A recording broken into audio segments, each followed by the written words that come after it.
గుడివాడ పట్టణంలో ర్యాపిడో సేవలు అందిస్తున్న ద్విచక్ర వాహనదారులు, రైడర్లు నిరసన వ్యక్తం చేశారు. ర్యాపిడో సంస్థ నుంచి అందుతున్న వేతనాలు ప్రస్తుతం పెరిగిన ధరలకు అనుగుణంగా లేవని వారు ఆవేదన వ్యక్తం చేశారు. ఇంధన ధరలు, వాహన నిర్వహణ ఖర్చులు, నిత్యావసర వస్తువుల ధరలు గణనీయంగా పెరిగిన నేపథ్యంలో ప్రస్తుతం అందుతున్న పారితోషికంతో జీవనం సాగించడం కష్టంగా మారిందని రైడర్లు తెలిపారు. ఒక్కో ట్రిప్పుకు చెల్లిస్తున్న మొత్తాన్ని పెంచాలని, ప్రోత్సాహకాలను, ఇన్సెంటివ్స్ మెరుగుపరచాలని డిమాండ్ చేశారు. తమ సమస్యలను సంస్థ యాజమాన్యం దృష్టికి పలుమార్లు తీసుకెళ్లినా సరైన స్పందన రాలేదని ఆరోపించారు. రైడర్ల సంక్షేమాన్ని దృష్టిలో ఉంచుకొని వేతన విధానాన్ని పునఃసమీక్షించి న్యాయమైన పారితోషికం అందించాలని కోరారు. ఈ నిరసన కార్యక్రమంలో పలువురు ర్యాపిడో రైడర్లు పాల్గొని తమ డిమాండ్లను వినిపించారు. సంస్థ యాజమాన్యం త్వరగా స్పందించి సమస్యను పరిష్కరించాలని వారు విజ్ఞప్తి చేశారు. నమస్కారం. మన ర్యాపిడో గ్రూప్ వాళ్ళకి అందరికీ, ఇక్కడ వచ్చిన వాళ్ళందరికీ చాలా ధన్యవాదాలు.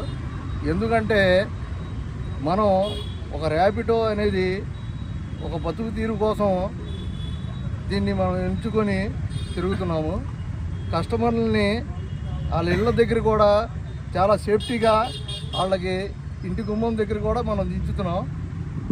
అలాగే రెండో విషయం ఏంటంటే, మనకి బైక్ బూస్ట్ అని చెప్పి 18 రూపాయలు, 22 రూపాయలు, 26 రూపాయలు రైడ్ ఇస్తున్నారు.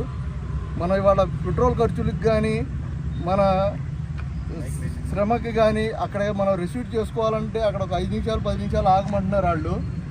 దాని మూలంగా మనం ర్యాపిడో వాళ్ళని మనం డిమాండ్ చేసేది, కంపెనీ వాళ్ళని ఏంటంటే దానికి వెయిటింగ్ ఛార్జీ కింద అక్కడికి వెళ్ళిన తర్వాత ఒక్కొక్కసారి ఏం చేస్తున్నారంటే క్యాన్సిలేషన్ పెట్టేస్తున్నారు. దానికి రెస్పాన్సిబిలిటీ ఎవరు అవ్వట్లేదు. దానికి కూడా మన పరిష్కారం ఉండట్లేదు. ఎందువల్ల అంటే మనం ఇవాళ పెట్రోల్ ఖర్చులు పెరిగిపోయినాయి. దాని మూలంగా మనం ఎంతో కొంత ఇవాళ జీతమైనా పడాలనేది మనం కోరుకుంటున్నాం. అలా మనం కష్టపడుతూ ఇలా ప్రజాసేవ కింద కూడా ఇది చాలా మంచిది. ఇది అలా అందరూ కష్టపడి ఇక్కడ దాదాపు 200 మంది గ్రూప్లో ఉన్నారు. అలాగే మనం ర్యాపిడో వాళ్ళని కూడా మేము రిక్వెస్ట్ చేస్తున్నాం. రెండోది ఏంటంటే కొద్దిగా డిమాండ్ కూడా చేస్తున్నాం. మనం విజయవాడ లాగా, హైదరాబాద్ లాగా మనకు కూడా ఇక్కడ డబ్బులు కొద్దిగా ఎక్కువగా పెంచి ఇవ్వాల్సిందిగా కోరుతున్నాము. రెండో విషయం ఏంటంటే, మనకి కస్టమర్ దగ్గర డబ్బులు అడగకుండా వాళ్ళే మనకి సేఫ్టీగా ఇస్తే చాలా మంచిదని కోరుకుంటున్నారు.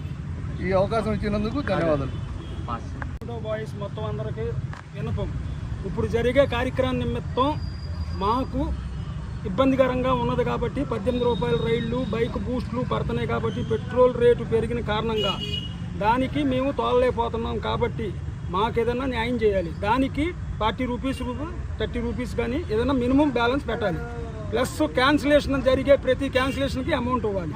అది ర్యాపిడో వాడు ఇవ్వడం లేదు కాబట్టి అది ఆయన దాకా అందించాలనే విషయంతోనే మేము దీన్ని పాల్గొని దీన్ని చేస్తున్నాం.